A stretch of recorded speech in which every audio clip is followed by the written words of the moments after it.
aliposhindwa kummeza mtoto wakati anazaliwa, akamkasirikia yule mwanamke, akaenda zake, akafanya vita juu ya wazao.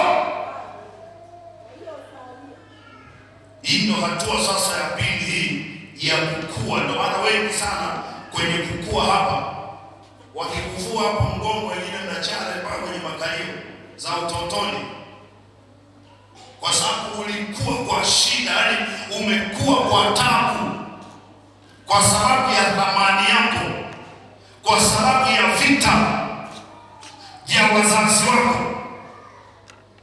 Wengine mlipelekwa kwa waganga, mkaoshwa ngozi kwa naroika. Yaani ulipokuwa mtoto na juu uliopitia. Sasa alipoona imeshindikana, akarudi kufanya vita na watoto.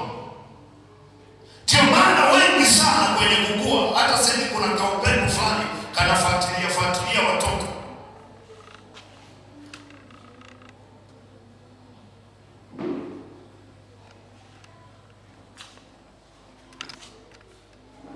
Akafanya vita na uzao. Sasa kuna vita ya uzao. Wewe umezaliwa kwenye familia gani? Ndio maana anahitajika, anaitwa Yesu, akubadilishie uzao.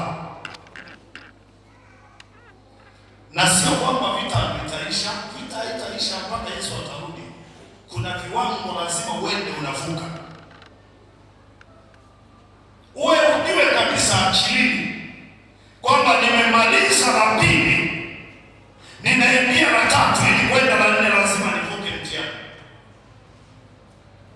Nimeshinda hii vita, najiandaa na vita nyingine.